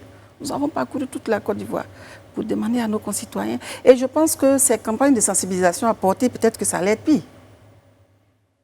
À chaud, pour parler d'exemple, par rapport à ce qui se passe dans l'actualité à Djokwe, quelles sont les actions que vous allez mener? Les actions que nous avons menées, vous savez qu'à Djokwe, nous avons une représentation. Elle nous a déjà produit un rapport qui nous est parvenu. Nous, on a fait une note, comme je l'ai dit. C'est comme ça que nous fonctionnons. On a fait une note technique assortie de recommandations et nous avons adressé à l'autorité compétente qui est capable, en tout cas, de trouver une solution. C'est qui l'autorité compétente dans le cas d'espèce? Ça dépend du problème. Par exemple, quand c'est les questions de tension, ça, c'est le garde des Sceaux. Les conflits intercommunautaires, ça, c'est le ministre de l'Intérieur, par exemple. Ou la ministre de la Solidarité. Vos rapports sont publics, un peu comme ceux de... Oui. Quand vous allez sur notre site internet, il est fourni le rapport thématique, de rapport annuel. Parce que nous faisons énormément d'enquêtes. Alors, pour les prochains jours, pour les prochains mois, pour l'année à venir, quelles sont les perspectives du CNDH, madame? Alors, les perspectives, c'est surtout la compréhension du rôle. Les perspectives, c'est... Il faut que les gens comprennent notre rôle à l'effet de nous aider, n'est-ce pas, à bien dérouler notre mandat. Ça, c'est une chose. Le CNDH... Mais nous, en tant que télécitoyenne, on vous a invité un peu pour expliquer ce rôle. Voilà. Ouais. Et le CNDH compte construire un institut, un centre de formation internationale en matière des droits de l'homme. L'autre perspective, c'est vraiment être à l'écoute des populations, demander aux populations de nous saisir. Nous avons un bureau vert, nous avons un numéro vert, nous avons... On va le communiquer? Voilà, on peut le communiquer. Le 800 00 888, qui est notre numéro vert. Ce numéro vert, il est joignable 24 heures sur 24. Nous avons dans toutes les régions, comme je l'ai dit, dans tous les chefs-lieux de département, une institution en charge des questions des droits de l'homme. Je pense que ces personnalités qui y travaillent sont suffisamment connues par les populations. En tout cas, que les droits de l'homme, pour être mieux réalisés, soient suffisamment inscrits dans toutes les politiques de l'État et qu'il soit créé la passerelle entre la garantie des droits, c'est-à-dire que les droits qui sont garantis dans les différents textes dont vous parlez, et les droits garantis. Merci Madame Sangaré Namizata. Je rappelle que vous êtes présidente du CNDH Côte d'Ivoire. Merci d'avoir été avec nous. Et on aura certainement d'autres occasions très bonnes, j'espère cette fois, pour continuer la promotion des droits de l'homme en Côte d'Ivoire. C'est, vous l'avez dit, un point important au niveau de la démocratie et vous vous battez tous les jours pour que ce point-là soit promu et respecté dans notre pays. Merci d'avoir été avec nous. C'est moi. Bah, d'accord. Merci Serge Kouachi, malgré vos deux regards. Rayana, Sophie, Aïda et Edith Beaubleu, avec votre regard pétillant. Merci. Nous avons été très heureux d'être en votre compagnie. C'est ici qu'on s'arrête pour notre rendez-vous de ce soir. On vous donne rendez-vous demain sur ce même plateau. Là, d'ici là, prenez soin de vous et des autres. Que Dieu vous garde, que Dieu garde la Côte d'Ivoire.